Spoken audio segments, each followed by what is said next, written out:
दोस्तों प्रदीप गिरी एकेडमी इस चैनल में आपका बहुत बहुत स्वागत है। आज हम जो टॉपिक लेने जा रहे हैं उस टॉपिक का नाम है कॉची लीजेंड्रे डिफरेंशियल इक्वेशन। दोस्तों इससे रिलेटेड हम क्वेश्चन भी सॉल्व करेंगे और साथ में हम देखेंगे कि सिंपल तरीके से इस टाइप के क्वेश्चन को हम किस तरह से सॉल्व कर सकते हैं। और आप सभी लोगों को मैं बता देना चाहता हूं कि ये जो टॉपिक है सभी लोगों के सिलेबस में नहीं है, बट जिन लोगों के सिलेबस में है उनको सबसे पहले linear differential equation with constant coefficient वाला लेक्चर याद से 6 के 6 लेक्चर्स देखने चाहिए। देन उसके बाद आपको इस टॉपिक पे आना चाहिए और बहुत ही सिंपल तरीके से आपको ये टॉपिक समझ में आ जाएगा। चलो वन बाय वन दोस्तों स्टार्ट करते हैं। देखो सबसे पहले Cauchy homogeneous linear differential equation. सबसे बड़ा टेंशन यहां पे ये है कि आपके एग्जाम में आपको कैसे समझेगा कि ये उसी टाइप का क्वेश्चन है। तो दोस्तों इस टाइप के क्वेश्चन को समझने के लिए हमेशा समझ लेना कि जहां पे भी यहां पे देखो डेरिवेटिव वाला जो भी पार्ट होगा उसके आगे आपको हमेशा वेरिएबल दिखाई देगा, मतलब यहां पे वेरिएबल हमेशा उसके साथ मल्टीप्लाई होगा और बाकी के किसी भी टाइप में आपको इस तरह की चीजें नहीं दिखाई देगी। और दोस्तों ये हमेशा इस फॉर्म में आपका इक्वेशन दिखाई दे तो समझ जाना कि हमें इसे Cauchy homogeneous linear differential equation इस मेथड से सम सॉल्व करना है। देखो यहाँ पे आपको A0 दिख रहा है, A1 दिख रहा है, A2 दिख रहा है, A3 A4 up to AN। और दोस्तों यहाँ पे देखो XD दिख रहा है, पर XD का जो पावर है NN है और 1 पावर कम हो रहा है। देखो यहाँ पे n-1, मतलब अगर सपोज यहाँ पे 3 है तो यहाँ पे क्या 2 हो जाएगा, फिर क्या आ जाएगा 1 इस तरह से पावर कम होगा। और दोस्तों यहाँ पे y कॉमन है और यहाँ पे f ऑफ x, तो एक तरह का ये लीनियर डिफरेंशियल इक्वेशन का ही टाइप दिखाई दे रहा है आपको। और यहाँ पे कॉची वाले क्वेश्चन को आप किस तरह से सॉल्व रखोगे तो आपको वहां पे हमेशा x की जगह पे हमेशा e⁻z पुट करना है, ये हमेशा आपके दिमाग में होना चाहिए। और अगर आप इसे, ये देखो ये एक्सपोनेंशियल फॉर्म है, इसे अगर आप लॉगरिथमिक फॉर्म में पुट करोगे तो z इक्वल टू आपको क्या पुट करना है log x। देखो जिनको नहीं समझ में आ रहा है वो हमेशा क्या याद रखेंगे, जहां पे भी z है वहां पे आपको log x पुट करना है, जहां पे भी x है वहां पे आपको e⁻z पुट करना है। बस इतना आपका टेंशन खत्म।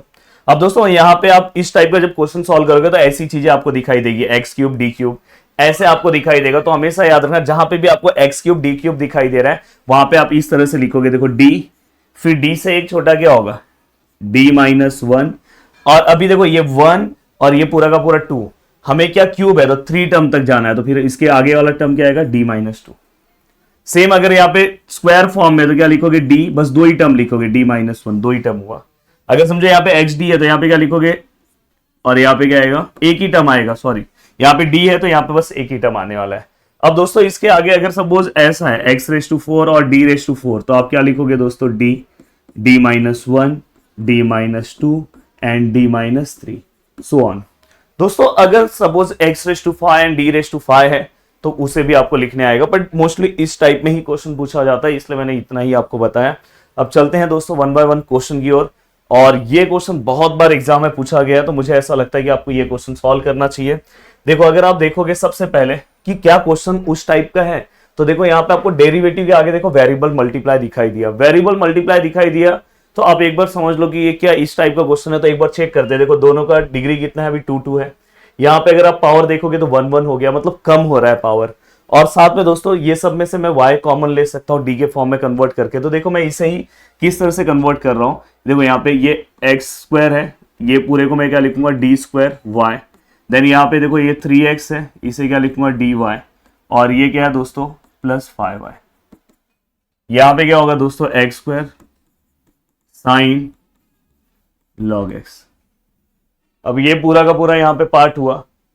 अब ये पार्ट होने के बाद आपको क्या करना चाहिए दोस्तों, ये देखो यहाँ पे ये x² है, ये d² है, ये 3x है, ये d है, और यहां से दोस्तों 5। सभी में से मैं y वाला जो टर्म है उसको बाहर ले रहा हूं, देखो मैंने y वाला टर्म बाहर ले लिया, और यहां से x² और साइन log x ये ऐसे ही रखा। अब दोस्तों अगर आप ध्यान से देखोगे तो अपना इक्वेशन उस तरह से बना है, देखो दोनों का ऊपर का पावर देखो 2 है, फिर देखो x के ऊपर कुछ नहीं तो 1 होगा, d के ऊपर 1 है, और फाइनली यहाँ पे लास्ट में कांस्टेंट टर्म यहाँ पे दिखाई दे रहा है और समथिंग y कॉमन है, और यहाँ पे f ऑफ x वाला फंक्शन है। तो मतलब ये समझ गया कि ये कौन से टाइप से हमें सॉल्व करना है, Cauchy homogeneous linear differential equation इस टाइप से। अब आपको मैंने बताया है कि आपको क्या करना चाहिए दोस्तों। सबसे पहले अगर मैं इस वाले पार्ट को अगर कन्वर्ट करना चाहूं तो मैं इसे भी कन्वर्ट कर सकता हूं, और इस वाले पार्ट को भी हम कन्वर्ट करेंगे। तो देखो आपको पता है कि यहाँ पे x² d² है, तो आप यहाँ पे क्या लिखोगे दोस्तों x² d² की जगह पे आप क्या लिखोगे d-1। याद है थोड़ी देर पहले मैंने पीछे बताया था। देखो ये 3 तो ऐसे ही रहेगा, बस x और d की जगह पे आप क्या लिखोगे, एक्स डी की जगह पे हम हमेशा क्या लिखते हैं, बस d लिखते हैं। आप पीछे देख लेना, मैंने बताया। एंड दोस्तों ये फाइ तो ऐसा ही रहेगा, यहाँ पे कुछ नहीं है। और यहाँ पे दोस्तों क्या आएगा, y। और आपको मैंने बताया था कि x की जगह पे आपको क्या सब्स्टिट्यूशन करना, e⁻z हमने कर दिया। और यहाँ पे दोस्तों इसका स्क्वायर है। और यहाँ पे दोस्तों ये क्या होगा, साइन log x की जगह पे मैंने बोला है कि log x की जगह पे आपको क्या पुट करना है, z। तो log x की जगह पे z, ये देखो यहाँ पे जहां पे भी log x है वहां पे हम क्या पुट करेंगे, z। और या तो z की जगह पे हम क्या पुट करेंगे, log x। तो दोस्तों ये वाला पूरा का पूरा पार्ट आपको समझ में आया है। अब इसके बाद देखो हमें बस क्या करना है, अंदर मल्टीप्लाई करना है। तो ये क्या होगा, d² माइनस d, ये क्या हो जाएगा दोस्तों 3d, यहाँ पे क्या आएगा फाइ, और यहाँ पे क्या हो जाएगा दोस्तों y। और ये मैं इसे 2 से मल्टीप्लाई करके इसको 2z लिख सकता हूँ। और यहाँ पे क्या है दोस्तों, साइन z। अब अगर आप ध्यान से अच्छे से चीजों को सॉल्व करने की कोशिश करोगे तो आराम से आप चीजें सॉल्व कर सकते हो। देखो यहाँ पे क्या है, d² माइनस, देखो माइनस माइनस प्लस, यहाँ पे कुछ नहीं तो 1 और 3 4d, यहाँ पे क्या आएगा दोस्तों प्लस फाइ, और यहाँ पे क्या आएगा दोस्तों y। यहाँ पे e⁻ क्या है दोस्तों 2z, और यहाँ पे क्या है दोस्तों साइन z। अब यहाँ पे आपने सभी चीजों को लिख लिया अच्छे से। अब ये जो पूरा का पूरा आपका इक्वेशन है दोस्तों, एक चीज आपको हमेशा समझना है कि इसमें का जो d है वो d का मतलब क्या है दोस्तों, d/dz। और जो हमने स्टार्टिंग में जो d रखा है, ये जो d था स्टार्टिंग में, यहाँ पे जो d है इसका मतलब होता है d/dx। तो ये हमेशा आपको याद होना चाहिए, पता होना चाहिए बस। अब देखो दोस्तों मैं क्या कर रहा हूं, वही सेम अब मेरा, इसलिए मैंने बोला कि आप स्टार्टिंग के अगर 6 लेक्चर्स को देखे हो तो ही आपको ये सब चीजें समझ में आएगी। अब मैं यहाँ पे देखो दोस्तों CF निकाल रहा हूँ। CF हम हमेशा कैसे निकालते हैं, ये वाला जो पार्ट है उस वाले पार्ट को हम क्या करते हैं दोस्तों, 0 पुट करते हैं। तो देखो ऑक्सिलरी इक्वेशन जो भी है, ये देखो यहाँ पे हमारा ऑक्सिलरी इक्वेशन इक्वल टू हमने 0 लिया। अगर आपने मेरे लेक्चर्स को देखा होगा पहले के तो आपको पता होगा। अब हमारे पास दोस्तों अच्छी वाली कैल्सी है, अब हम कैल्सी का हेल्प लेंगे। ऑन कर रहे हैं, मॉड में जा रहे हैं दोस्तों, फाइ में जा रहे हैं, और मॉड और फाइ में जाने के बाद आपका एक क्वाड्रेटिक इक्वेशन है, मतलब आप 3 क्लिक करोगे।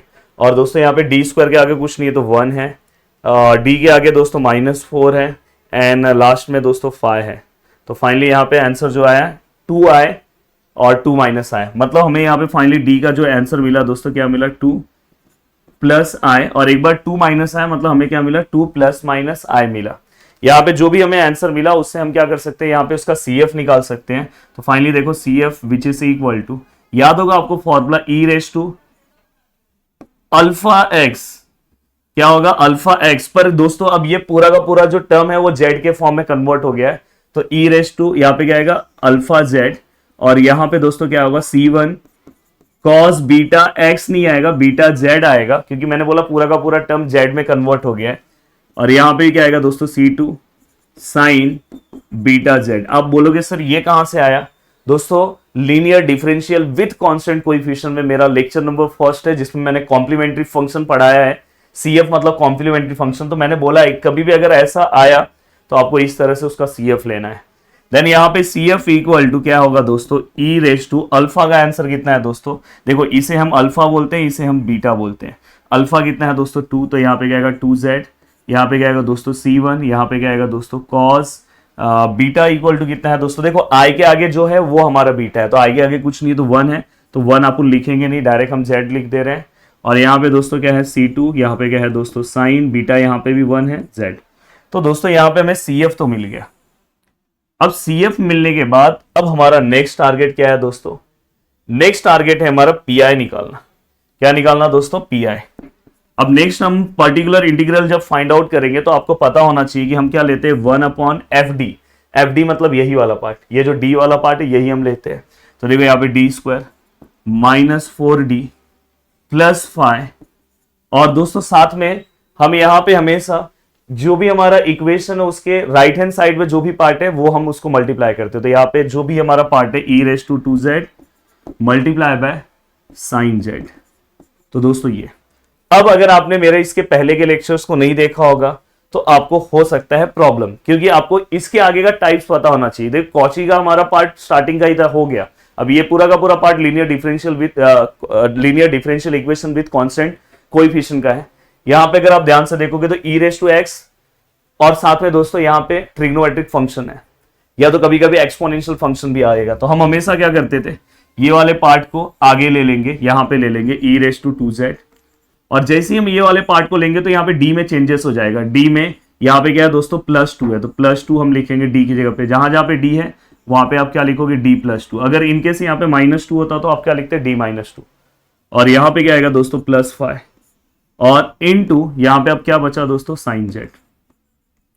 अब फाइनली अगर मैं इसे और अच्छे से लिखूं तो e⁻²z, देखो ये 1, इसको एक्सपांड करो, d² + 4d + 4 माइनस यहाँ पे क्या आएगा 4d - 8 + 5, और यहाँ पे क्या आएगा दोस्तों sin z। अब अगर मैं इसे आगे सॉल्व करने की कोशिश करूं तो दोस्तों यहाँ पे देखो e⁻²z, यहाँ पे 1 यहाँ पे देखो दोस्तों d², ये दोनों पार्ट कैंसिल हो जाएगा। तो यहाँ पे दोस्तों आपके पास कैल्सी है, आप अपने कैल्सी का यूज करके या तो डायरेक्ट कैलकुलेशन भी कर सकते हो। अब देखो मैं मॉड से फिर से 1 पे आ रहा हूँ, देखो यहाँ पे 4 है, -8 है, +5 है। इस तरह के कैलकुलेशन में कैल्सी का ही हेल्प लिया करो। तो फाइनली आंसर +1 आया। और इसके बाद ये बहुत बड़ा लाइन मैंने ले लिया, थोड़ा इसका छोटा लाइन कर देता हूँ, इनटू यहाँ पे क्या है दोस्तों sin z। अब यहाँ तक के पार्ट में मैं पहुंच आया हूँ। अब आपको ये पता होना चाहिए कि अगर ऐसा कुछ है और साथ में ट्रिग्नोमेट्रिक फंक्शन है, ये टाइप भी आपको पता है। इस टाइप में हम क्या करते हैं, जो भी यहाँ पे टर्म है, a का जो भी वैल्यू है वो हम यहाँ पे d² की जगह पे पुट करते हैं। अगर यहाँ पे a का वैल्यू दोस्तों 1 है और d² की जगह पे हम -a² पुट करते हैं। अगर आपने टाइप देखा होगा तो d² की जगह पे हम क्या रखते हैं, -a², मतलब d² की जगह पे क्या आ जाएगा, -a, मतलब a का वैल्यू 1 है तो a² भी क्या आएगा 1, पर यहाँ पे आगे माइनस साइन लेना, तो यहाँ पे -1 आएगा और ये +1, आंसर 0 हो जाएगा। और जब भी अगर आंसर 0 है तो आप सब्स्टिट्यूशन नहीं कर सकते, मतलब आपको क्या करना है, इस पार्ट का डेरिवेटिव लेना है। तो दोस्तों देखो मैं e⁻²z लिख रहा हूं, आपको इस पार्ट का डेरिवेटिव लोगे तो इसका डेरिवेटिव क्या आएगा 2d। और दोस्तों आपको क्या करना है, यहाँ पे ये sin z है उसको ऐसे ही रखो, और ये sin z ऐसे ही रहेगा, बस यहाँ पे हम x मल्टीप्लाई कर देते, तो इस बार यहाँ पे क्या मल्टीप्लाई होगा, z मल्टीप्लाई होगा। जब भी हम डेरिवेटिव लेंगे तो इसका डेरिवेटिव ले लो, ये वाला पार्ट ऐसे ही है और यहाँ पे क्या हो जाएगा, मल्टीप्लाई हो जाएगा। हमेशा हम क्या करते हैं, x मल्टीप्लाई करते हैं जब हम डेरिवेटिव लेते हैं, पर अभी हमारा जो टर्म है वो कौन से टर्म में जा रहा है, z में। अब दोस्तों यहाँ पे क्या हो जाएगा, e⁻²z। अब दोस्तों यहाँ पे ध्यान से देखो, ये z है, ये 2 है, और ये देखो ये d है ना, मैं इसको यहाँ पे लिख रहा हूँ d, और इसके ऊपर कुछ नहीं तो 1, और यहाँ पे क्या है दोस्तों sin z। और अगर आपने मेरा वो लेक्चर देखा होगा, मतलब इसके पहले के लेक्चर्स देखे होंगे, और देखना ही है आप तभी आप यहाँ पे आए हो, तो दोस्तों e⁻²z, यहाँ पे देखो z/2, 1/d मतलब क्या होता है दोस्तों, इंटीग्रेशन, और यहाँ पे क्या आएगा दोस्तों sin z।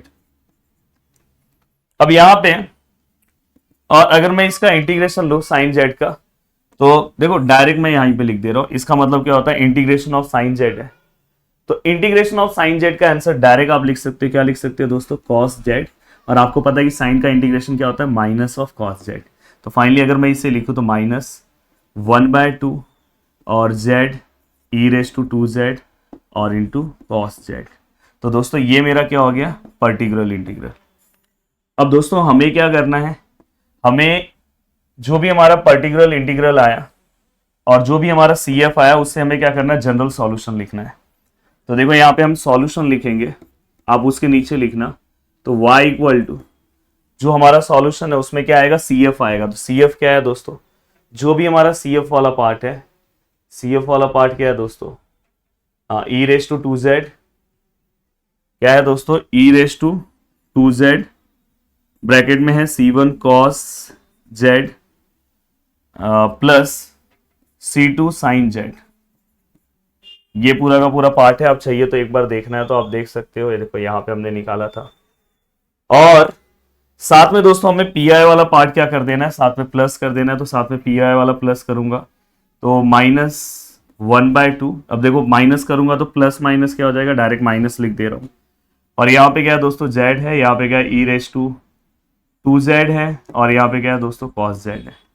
और जब भी आप आंसर्स लिखते हो तो लास्ट में आपका आंसर x के फॉर्म में आना चाहिए। कौन से फॉर्म में होना चाहिए, x के। तो दोस्तों जहां जहां पे आप z रखे वहां पे आप चेंज कर दो। अब देखो यहाँ पे मैं y = यहाँ पे मैं चेंजेस करूंगा, देखो हमने पुट किया है e⁻z = x है। अब दोस्तों देखो यहाँ पे e⁻ 2z है, फाइनली मैं इसे ऐसे लिख सकता हूँ ez2, ऐसे भी मैं लिख सकता हूँ। और e रेस टू जेड को हम क्या लिखते हैं एक्स स्क्वायर। मैंने बोला कि फाइनली अपना आंसर कौन से फॉर्म में दिखना चाहिए, x के फॉर्म में, तो मैंने यहाँ पे एक्स स्क्वायर लिख दिया। ये c1 cos z मतलब क्या है e रेस, यहाँ पे z इक्वल टू मैंने क्या बोला है log x पुट करना है, जहां पे z है वहां पे क्या आ जाएगा log x। अब चेक कर लो आगे, देन यहाँ पे साइन, यहाँ पे भी क्या आ जाएगा दोस्तों log x। अब ये पूरा का पूरा पार्ट हो गया, देन -1/2 z इक्वल टू यहाँ पे भी क्या हो जाएगा दोस्तों log x। हाँ ये देखो ये पूरे पार्ट को हमने यहाँ पे चेंज किया है, इसका मतलब यहाँ पे क्या है एक्स स्क्वायर, और ये cos यहाँ पे भी क्या आएगा दोस्तों log x। तो इस तरह से ये आपका पूरा का पूरा क्या है दोस्तों जनरल सॉल्यूशन है, और ये आपका फाइनल आंसर है। तो दोस्तों सम सॉल्व करने में थोड़ा सा टाइम गया, बट चीजें आपको बहुत अच्छे से समझ में आई होगी। अब ऐसा ही हम एक क्वेश्चन और देखना चाहते हैं, या तो अब इसी तरह से हम देखते हैं कि नेक्स्ट कौन सा टाइप है, उसके अकॉर्डिंग हम क्वेश्चन सॉल्व करते हैं, क्योंकि हमने एक टाइप सॉल्व कर लिया, अब नेक्स्ट क्वेश्चन सॉल्व करते हैं। चलते हैं दोस्तों नेक्स्ट क्वेश्चन की ओर। और ये जो नेक्स्ट क्वेश्चन है दोस्तों ये इसी टाइप का क्वेश्चन है। अब नेक्स्ट टाइप वाला जो क्वेश्चन है इसके बाद हम लेते हैं। मैंने सोचा कि एक और सम का हम प्रैक्टिस क्यों ना कर लेते हैं, ये वाला क्वेश्चन भी बहुत बार एग्जाम में पूछा गया है। देखो सबसे पहले आपको पता है कि हम इसे क्या लिखेंगे एक्स स्क्वायर, और इसे हम क्या लिखेंगे दोस्तों डी स्क्वायर वाई। यहाँ पे हम क्या लिखेंगे एक्स डी वाई, यहाँ पे हम क्या लिखेंगे 4y, और यहाँ पे क्या आएगा दोस्तों cos, यहाँ पे क्या आएगा log x, यहाँ पे क्या आएगा दोस्तों x, यहाँ पे क्या आएगा sin, यहाँ पे क्या आएगा दोस्तों log x। प्लीज अच्छे से ध्यान दो। बाद में आपको पता है दोस्तों हम क्या लिखेंगे एक्स स्क्वायर डी स्क्वायर, यहाँ पे एक्स डी, और यहाँ पे दोस्तों 4, और फाइनली y यहाँ से क्या हो जाएगा कॉमन, और यहाँ पे क्या हो जाएगा दोस्तों cos, यहाँ पे क्या आएगा दोस्तों log x, यहाँ पे क्या होगा x, यहाँ पे क्या होगा दोस्तों sin, यहाँ पे क्या होगा दोस्तों log x। अब इसके बाद हमें क्या करना है दोस्तों, इसके बाद आपको पता है कि हम यहाँ पे जो भी टर्म है उसके अंदर हम सब्स्टिट्यूशन पुट करते हैं। पुट जहाँ पे भी x है वहाँ पे हम क्या लिखेंगे e रेस टू z, और जहाँ पे दोस्तों z है वहाँ पे हम क्या लिखेंगे दोस्तों log x, मतलब log x की जगह पे हम z लिखेंगे। अब दोस्तों यहाँ पे अगर आप देखोगे तो ये देखो ये एक्स स्क्वायर डी स्क्वायर, हाँ इसे भी आपको कन्वर्ट करने आता है, मैंने सिखाया है। जहाँ पे भी अगर समझो एक्स स्क्वायर डी स्क्वायर है तो आप क्या लिखोगे दोस्तों डी -1, और यहाँ पे क्या आएगा दोस्तों एक्स डी की जगह पे क्या आएगा डी, और ये 4 ऐसे ही आएगा दोस्तों, और यहाँ पे क्या हो जाएगा y ऐसे ही बाहर है। यहाँ पे cos log x की जगह पे क्या आएगा दोस्तों z, और यहाँ पे x की जगह पे क्या आएगा दोस्तों e रेस टू z, यहाँ पे sin, और ये क्या आ जाएगा दोस्तों z। तो इस तरह से पूरा का पूरा पार्ट हमने किस में कन्वर्ट कर दिया z में। अगर आप देखोगे तो यहाँ का थोड़ा सा हमें कैलकुलेशन सॉल्व करना होगा। ये क्या हो जाएगा डी स्क्वायर माइनस डी, और यहाँ पे भी d, और ये +4, और यहाँ पे y, और समथिंग दोस्तों ये cos z e raise to z, और यहाँ पे sin z। प्लीज पूरा का पूरा फोकस वाइज अच्छे से ध्यान दो, चीजें बहुत अच्छे से समझ में आएगी। ये देखो दोस्तों ये डी स्क्वायर, ये क्या हो जाएगा 2d, ये क्या आएगा दोस्तों 4, और यहाँ पे क्या आएगा दोस्तों y, यहाँ पे क्या आएगा दोस्तों cos z, यहाँ e रेस टू z, यहाँ पे क्या आएगा दोस्तों sin z। अब हम क्या करेंगे दोस्तों, वही वाला सेम मेथड हमारा, हम क्या करेंगे सबसे पहले CF निकालेंगे। CF निकालने के लिए हम इसको 0 पुट करते हैं, हम अपने प्यारे कैल्सी का हेल्प लेंगे। अब देखो कैल्सी का हेल्प आप जब लोगे तो मॉड क्लिक करो, फाई क्लिक करो, और फाई के बाद क्वाड्रेटिक इक्वेशन इसलिए 3 क्लिक कर रहा हूँ, 1 -2 एंड 4।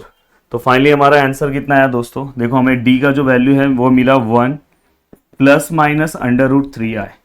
मतलब यहाँ पे हमारा अल्फा और बीटा का वैल्यू आप मुझे बता सकते हो, और इसके अकॉर्डिंग आप अपना CF निकाल सकते हो। CF इक्वल टू क्या होगा दोस्तों e raise to alpha x होता है, पर यहाँ पे अल्फा z होगा। अल्फा का वैल्यू क्या है दोस्तों, ये अल्फा है और ये क्या है आपका बीटा है, तो 1 ही होगा, तो यहाँ पे 1z डायरेक्ट ये लिख दो।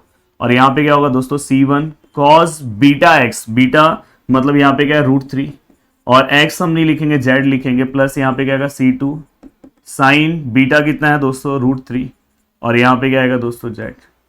तो फाइनली यहाँ पे ये पूरा का पूरा पार्ट हमारा हो गया। CF वाला पार्ट हमने बहुत अच्छे से कवर कर दिया। और PI निकालना भी, अगर आपने linear differential equation with constant coefficient अगर अच्छे से किया है तो आपको ये PI ये सब निकालना ज्यादा डिफिकल्ट नहीं लगेगा। अब देखो मैं PI निकाल रहा हूं तो क्या आएगा 1 यहाँ पे जो भी है, जो भी टर्म यहाँ पे लिखा है दोस्तों डी स्क्वायर -2d +4, और हमने क्या बोला कि ये जो टर्म है ये लिखने के बाद आप राइट हैंड साइड में जो भी है वो आपको लिखना है। तो यहाँ पे दोस्तों राइट हैंड साइड में क्या है cos z plus e raise to z, और यहाँ पे क्या है दोस्तों sin z। अब दोस्तों यहाँ पे हमें प्लस में दिया है तो सीधी सी बात है कि हमें ये दोनों को क्या करना होगा, मतलब दोनों पार्ट में मल्टीप्लाई कर देना है। तो देखो ये कैसा हो जाएगा 1/d² माइनस 2d प्लस 4, और यहाँ पे क्या आ जाएगा दोस्तों cos z, इससे मल्टीप्लाई हुआ। और फिर से ये वाला पार्ट दोस्तों 1/d² माइनस 2d प्लस 4, ये e⁻z और sin z से मल्टीप्लाई हो जाएगा। अब यहाँ पे ये वाला टाइप तो अभी थोड़ी देर पहले ही हमने देखा कि कभी भी अगर एक्सपोनेंशियल के साथ अगर कोई फंक्शन आता है तो उसको किस तरह सॉल्व करते हैं, पर ये देखो डायरेक्ट ट्रिग्नोमेट्रिक फंक्शन है, और डायरेक्ट ट्रिग्नोमेट्रिक फंक्शन में आपको एक रूल पता है। देखो ये देखो मैं cos z लिख रहा हूं, यहाँ पे a का जो वैल्यू है दोस्तों कितना होगा 1, और हम क्या करेंगे यहाँ पे a का स्क्वायर निकालेंगे, मतलब 1 का स्क्वायर क्या होगा, 1 का स्क्वायर 1 ही होगा। और हम क्या करते हैं d² की जगह पे -a² लिखते हैं। तो देखो मैंने a² का वैल्यू रखा, पर हम क्या करते हैं माइनस लिखते हैं, देन -2d एंड प्लस 4, इस तरह से हम रखते हैं।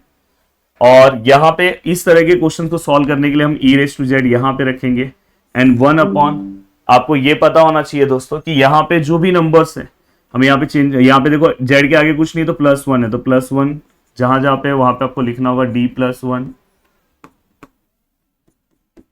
और यहाँ पे क्या है दोस्तों +4, और यहाँ पे क्या है दोस्तों sin z।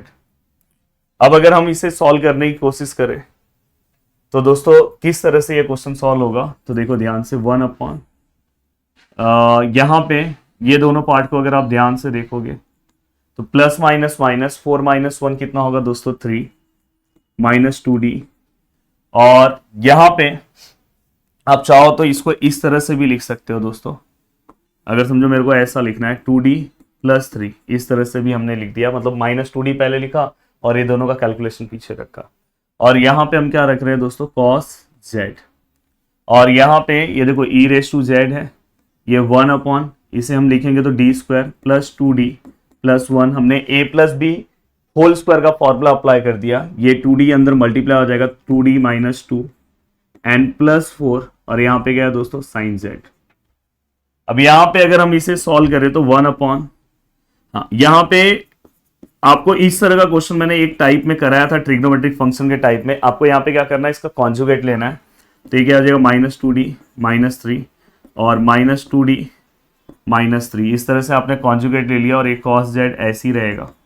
और यहाँ पे क्या हो जाएगा दोस्तों e⁻z, देखो यहाँ पे देखो ये 2d ये कैंसिल हो गया, देन ये कितना हो गया d², और जो रिमेनिंग पार्ट है उसको हम कैलसी से ही सॉल्व करेंगे, हमें आता है डायरेक्ट पर हम कैलसी सॉल्व करेंगे। 1 - 2 + 4, तो आंसर कितना है +3, और यहाँ पे क्या है दोस्तों sin z। लगभग हम अपने डेस्टिनेशन पे पहुंच रहे हैं, तो अपना कॉन्फिडेंस लेवल जो है वो बना के रखो। अब दोस्तों अगर आप यहाँ पे देखोगे, देखो ये वाला पार्ट 1 से मल्टीप्लाई होगा तो ये सेम होगा -2d -3। ये वाले पार्ट में देखो ये पूरा का पूरा पार्ट a है और ये पूरा का पूरा पार्ट b है, ये पूरा का पूरा a है, पूरा का पूरा b है, तो a + b a - b formula आता है a² - b², मतलब मैं क्या कर रहा हूँ यहाँ पे a², इसका स्क्वायर लूंगा तो क्या आएगा दोस्तों -2 का स्क्वायर +4 और a², देखो यहाँ पे ये वाले पार्ट का स्क्वायर लिया -b², मतलब यहाँ पे क्या है 9, और दोस्तों यहाँ पे जो भी है मैंने वो सेम टू सेम लिख दिया, और यहाँ e⁻z। हाँ अब आपको यहाँ पे देखो फिर से ट्रिग्नोमेट्रिक वाला टाइप है, तो आपको पता है कि जहां पे भी d² है वहां पे आपको क्या पुट करना है -a², तो मतलब यहाँ पे a का वैल्यू क्या है 1 है, तो 1 पर माइनस फॉर्म में और +3, और यहाँ पे क्या है sin z। हाँ अगर आंसर यहाँ पे 0 नहीं आ रहा है तो आप पुटिंग कर सकते हो। अब दोस्तों देखो आगे मैं अगर इसे सॉल्व करने जाऊं तो यहाँ पे -2d -3, अब देखो यहाँ पे a का वैल्यू कितना है दोस्तों 1 है, तो यहाँ पे भी अगर आप पुट कर रहे हो d² की जगह पे क्या आएगा -1 -a² हम पुट करते हैं, और यहाँ पे क्या आएगा दोस्तों -9, और यहाँ पे क्या है cos z, और ये e⁻z और समथिंग, इसे अगर हमने सॉल्व किया तो 2 आया, और यहाँ पे क्या है दोस्तों sin z। तो लगभग ये वाला पार्ट हमारा सॉल्व हो चुका है, ये वाले पार्ट में अभी भी d दिखाई दे रहा है, तो मतलब ये वाला पार्ट अपने को अभी भी सॉल्व करना है। अब देखो इस पार्ट को अगर मैं सॉल्व करता हूँ तो देखो ऊपर से मैं माइनस साइन दोनों में से कॉमन ले रहा हूं, तो अंदर 2d हो जाएगा +3 हो जाएगा। आपको पता होना चाहिए जब भी आप माइनस साइन लोगे तो यहाँ पे साइन चेंज होकर प्लस हो जाएगा, यहाँ पे भी क्या होगा चेंज हो जाएगा साइन, और नीचे क्या आंसर आ जाएगा दोस्तों देखो -4 -9, तो मतलब -13 यहाँ पे आ गया, और यहाँ पे क्या है दोस्तों cos z, यहाँ पे 1/2 ई रेस टू जेड, और यहाँ पे क्या है दोस्तों साइन जेड। ये तो हमारा सॉल्व हो चुका है। अब अगर आप देखोगे ये माइनस माइनस कैंसर, अब ये 1/13 ऐसे ही हो जाएगा।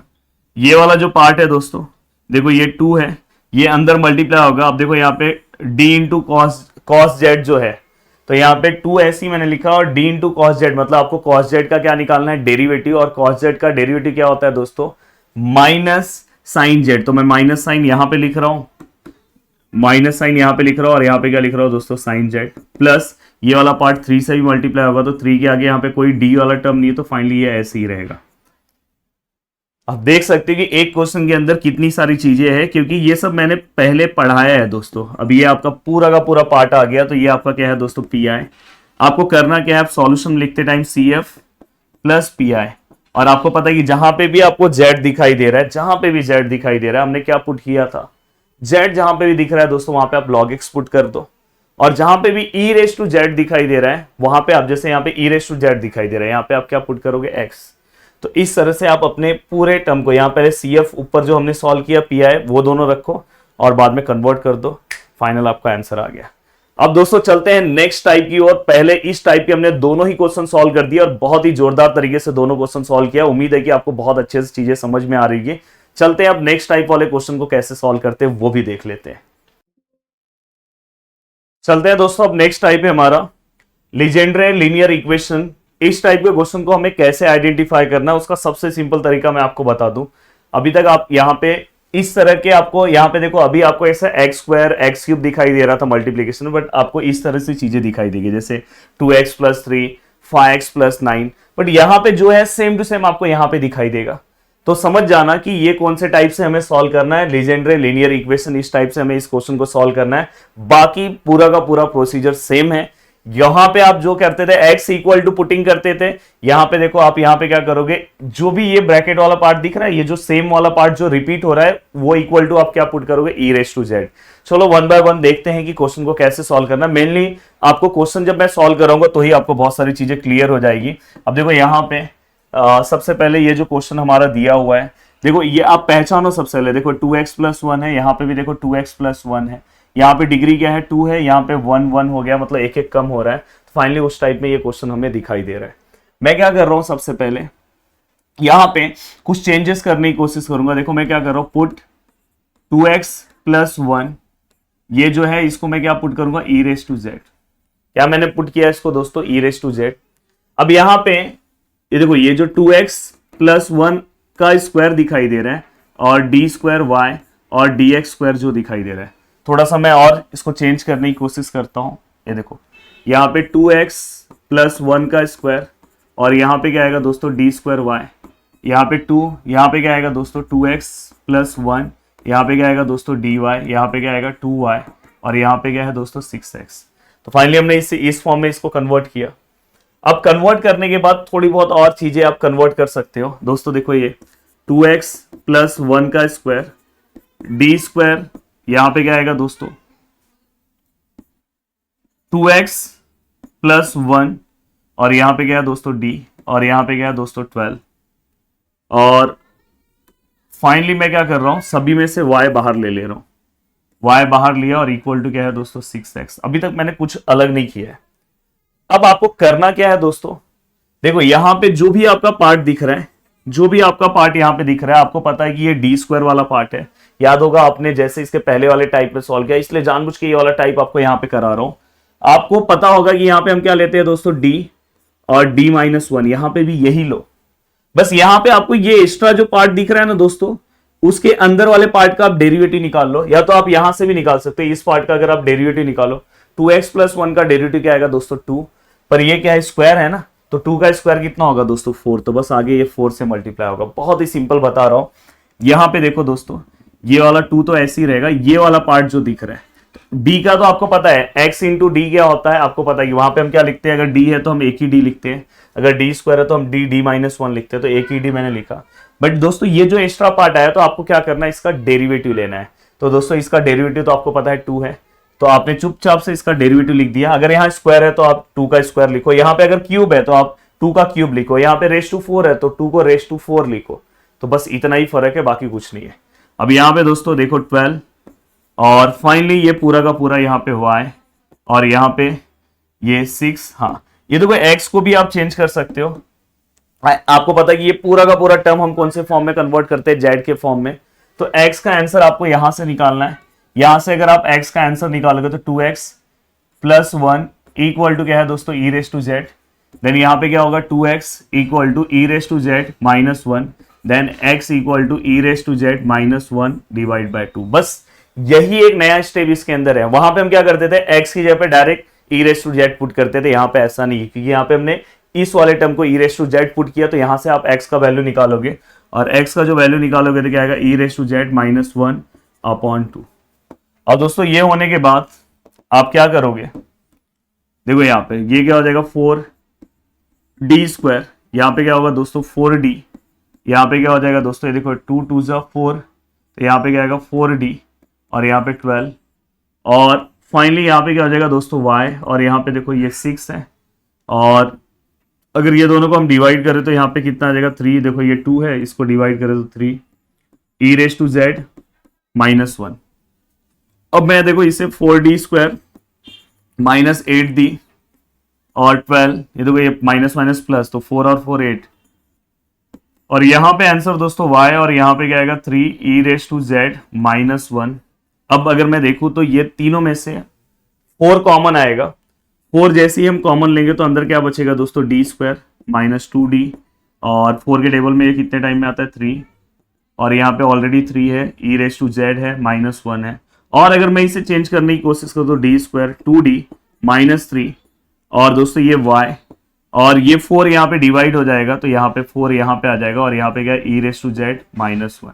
देखो मैं इतने ऐसे इक्वेशन को मैंने कितने सिंपल तरीके से यहाँ पे कन्वर्ट कर दिया। तो इस टाइप में आपको उस टाइप से कुछ अलग नहीं करना है, बस क्या करना है, स्टार्टिंग में ही आपको बताया हूं, और आपको वहां पे कैसे डेरिवेटिव्स को लेना है वो भी मैंने आपको बताया। अब करना क्या है दोस्तों, आपको इस वाले पार्ट का देखो, D square minus 2d minus 3 equal to 0 आप पुट कर दो, तो आपको डायरेक्ट CF मिल जाएगा। आपके पास आपका कैल्सी है, मॉड में जाओ और 5 क्लिक करो और 3 क्लिक करो, तो यहाँ पे 1 माइनस 2 माइनस 3, तो फाइनली दोस्तों आंसर कितना है, d इक्वल टू देखो आंसर आ रहा है 3 माइनस 1। अब ये क्वाड्रेटिक इक्वेशन है, इसलिए यहाँ पे 2 ही इक्वेशन आएगा, तो फाइनली हम CF इक्वल टू क्या लिख सकते हैं दोस्तों, C1 e रेस टू। जब ये अलग अलग टर्म होगा तो आपको पता है कि कौन सा वाला, CF के टोटल 4 टाइप्स है, तो ये अलग अलग है। देखो ये डिफरेंट है और रियल एंड डिफरेंट है, तो यहाँ पे हम e रेस टू, यहाँ पे हम क्या लिखते हैं दोस्तों, ax लिखते हैं, पर यहाँ पे अब ax नहीं आएगा, z आएगा, तो a का वैल्यू अगर समझो तो ये क्या होगा 3z। यहाँ पे क्या होगा दोस्तों, e रेस टू, यहाँ पे क्या हो जाएगा -1 इंटू एक्स होगा, तो -1 इंटू z हमने लिख दिया। तो फाइनली ये हमारा, ये भी हमारा पार्ट तैयार हो गया। अब ये होने के बाद दोस्तों, अब CF के बाद हमें क्या करना है, PI लिखना है। अब देखो मैं PI अगर सपोज निकाल रहा हूँ, PI which is equal to 1 upon जो भी हमें दिया है दोस्तों, 1 अपॉन जो हमारा पार्ट है D square minus 2d minus 3, और हम हमेशा ये वाला पार्ट लिखते हैं, तो यहाँ पे जो भी है 3/4 e raise to z minus 1। अब दोस्तों बस अब आपका एम ये है, अगर आपने PI निकाल दिया तो बहुत अच्छी बात है। देखो अब 3/4 हमने बाहर रख दिया, 1 upon D square minus 2d minus 3 e raise to z। अब दोस्तों ये 1 को मैं e रेस टू 0z लिख रहा हूं, कोई किसी को प्रॉब्लम नहीं होना चाहिए। देखो जैसे यहाँ पे e रेस टू आगे अगर कुछ नहीं तो 1 है, तो वैसे यहाँ पे क्या होगा, e रेस टू 0z होगा, तो ये हमने ये इस तरह से हमने लिख दिया। अब फाइनली ये दोस्तों ये 3/4 है। अब यहाँ पे जब आप पुट करोगे, ये इसे सॉल्व करने की कोशिश करोगे, तो किस तरह से आप सॉल्व करोगे, एक बार आपको पता है 1 upon D square minus 2d minus 3 e raise to z, and दोस्तों फिर से क्या आएगा 1 upon D square minus 2d minus 3, और यहां पे क्या आएगा दोस्तों e रेस टू 0z। अब आपके पास ये टाइप नंबर 1 में a रेस टू x वाला, e रेस टू ax वाला टाइप है दोस्तों। यहाँ पे इसके आगे जो भी नंबर होगा हम वहां पे d की जगह पे रखेंगे। तो देखो मैं d की जगह पे अगर समझो 1 का स्क्वायर रख रहा हूँ, कैल्सी का हेल्प बहुत अच्छे से लो।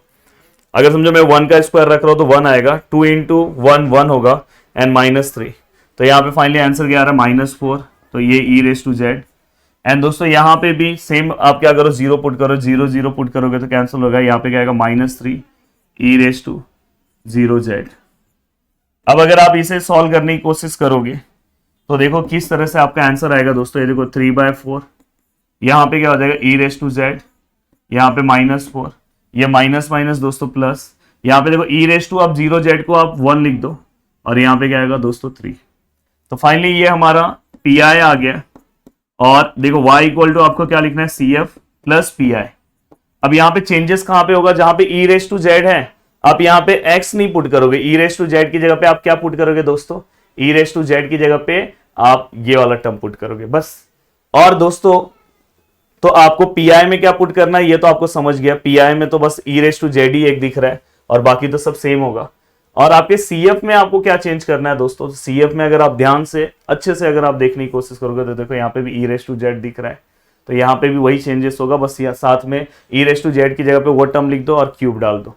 यहाँ पे देखो ये माइनस फॉर्म में है तो अपॉन फॉर्म में रहेगा, या तो आप माइनस फॉर्म में भी लिख सकते हो, e⁻z की जगह पे वैल्यू रख दो और वहां पे आप -1 करके लिख सकते हो। तो दोस्तों उम्मीद कर रहा हूँ कि पूरा का पूरा वीडियो आपको बहुत अच्छे तरीके से समझ में आया होगा और बहुत ही अच्छे तरीके से बहुत मेहनत के साथ मैंने दोनों टॉपिक्स कवर किए। वीडियो को देखने के लिए दिल से थैंक यू सो मच दोस्तों। मिलते हैं नेक्स्ट लेक्चर में। बाय बाय, टेक केयर, जय हिंद दोस्तों।